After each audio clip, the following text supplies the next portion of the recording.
超越瞑想を習う人ってどんな人ですかと聞かれることがあります。どういう人たちが習うのでしょうか。私はどうして習ったと思いますか？ 30 年やってますが、変な人ですかね。今日はそれについてお話をします。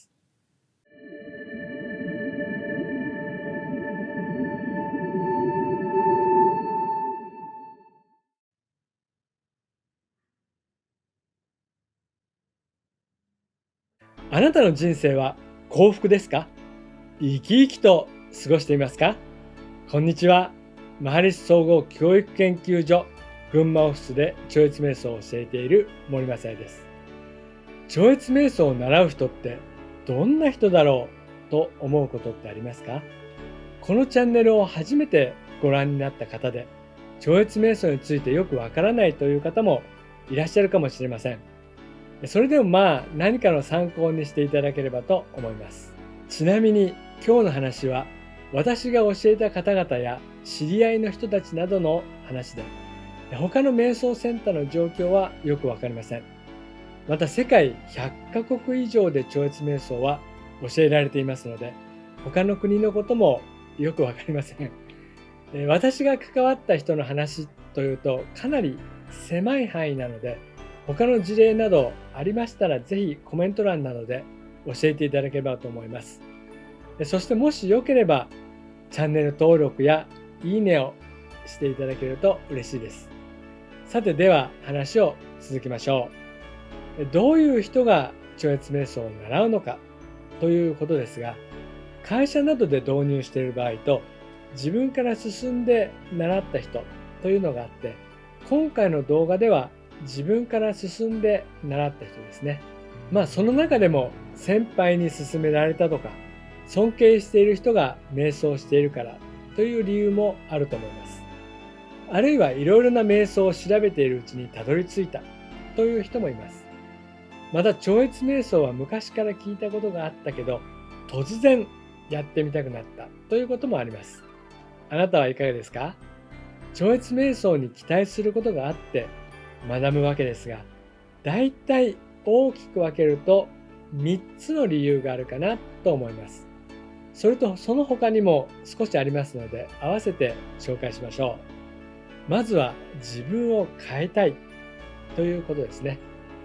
なんとなく行き詰まっているという感じがあって、でも何をしたらいいのかわからない。自分の今の状況は何かおかし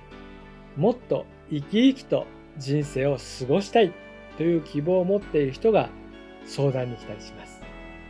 その中には病気とか不眠症で悩んでいたり、人間関係で困っている人もいます。正直私は医者ではありませんし、人間関係を解決できるわけでもありません。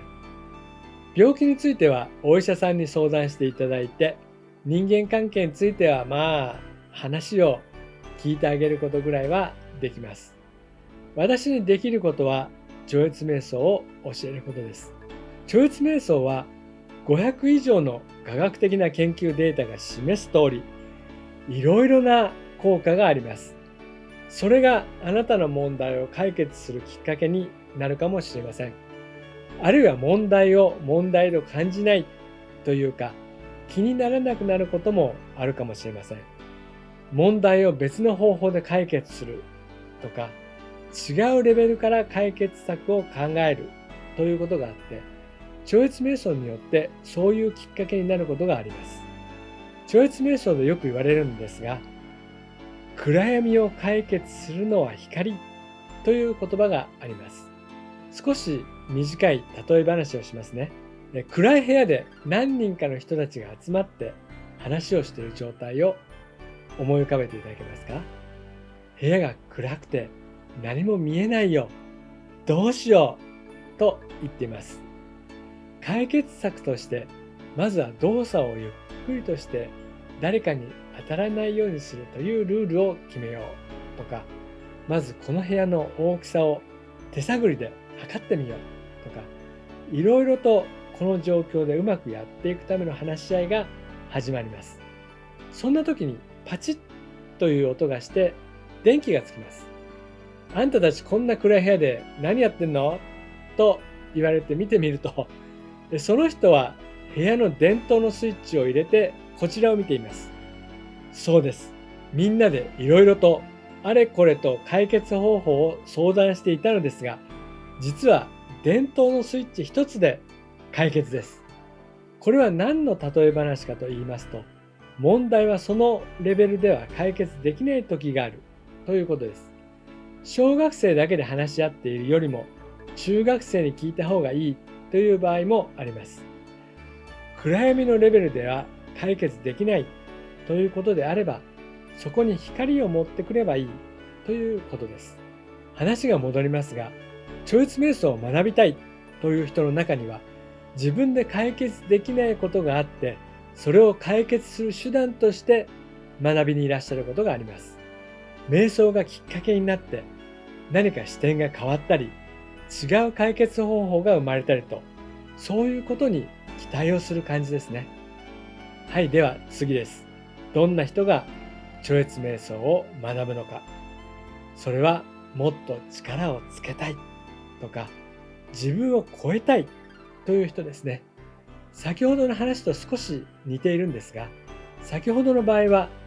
違う視点で解決したいとか、今の状況を変えたいという感じです。それと違って、今の状況はそれなりにいいのだけれど、もっと上に行きたいとか、今の自分を超えたい、パワーをつけたいというような自分自身のアップデートのような感じですね。もっと能力を高めたい、学校の成績を良くしたい、ビジネスで成功したいというような方々です。超越瞑想を学ぶ方々は、どちらかというと自分で何とかしたいという感じがします。誰かにやってもらいたい、楽して手に入れたいというよりも、瞑想を手段として捉えていて、それによって欲しいものを自力で手に入れようとしたり、自分が活動することによってより良い自分を目指したり、自分の人生をコントロールしたいという感じでしょうか。誰かに頼らないで自分の力をもっと活性化したいという人が多い気がします。誰かに頼らないというと、仲間を作らないイメージもあるかもしれませんが、そうでもありません。単独行動をする人もいますが、仲間で動く人もいます。ただ仲間で動くとしても、自立した人たちが協力し合うというのはいい感じですよね。グループの中に技術が未熟な人がいても、基本的なベースの部分で自立している方がいいと思います。例えば仕事の場合、一人で何もかも行うのは大変ですし、一人で全てができるような完璧な人もいません。営業、経理、広報、発注、現場作業など、それぞれの担当者が自分の能力を発揮している組織は強いですね。そのような感じです。はい、では次に行きましょう。それは静かな時間を持ちたいという人です。なんだか普段の生活が忙しすぎて休みがないとか、温泉旅行に行ったりする時間がなく慌ただしい。それで静寂の時間を持ちたいと思って瞑想の習慣を取り入れるということを望まれる方がいます。それこそ瞑想する時間もないという場合もありますので、実際は少数だと思いますが、そういう人もいました。私もたまに温泉旅行に行きます。露天風呂に入るとパソコンもスマホもないので気持ちがゆっくりできます。肩こりにもいい感じです。ただまあそうですね。自宅でヨガの体操法をゆっくり行ってからの超越瞑想は、露天風呂に入るぐらいの気持ちよさはあると思っています。特に CD プログラムというものがあるのですが、それはかなり強力です。超越瞑想の場合の静けさの体験というか、そのようなことについては実際に超越瞑想を学ぶ中でお教えさせていただいています。あまり先入観を持たずに気楽に考えておいていただいていいかなと思います。大丈夫です。そういえば悟りを開きたいという理由で超越瞑想を学びに来た人は言いませんね。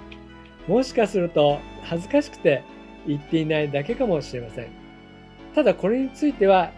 期待していいと思います。それと私が直接教えた人ではないのですが、超能力とか不思議な現象とかに興味があって、チャクラが開くとか、オーラの色が変わるとか、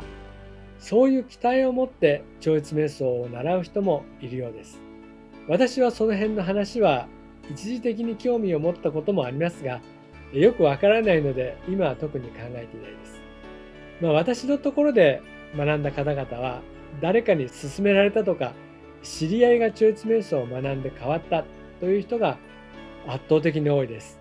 それと自分の好きな有名人が勧めているということですね。芸能人やビジネスマンで成功している方々で超越瞑想を勧めている人は結構います。もちろん私からも超おすすめです。ちなみに私の動画を見て超越瞑想を始めたという方も何人かいらっしゃいます。多分今も見てくださっていると思います。ありがとうございます。というわけで、今日の動画は以上です。超越瞑想に興味を持たれた方は、ぜひお近くの瞑想センターで行われている無料の説明会にご参加いただければと思います。私は群馬オフィスで教えています。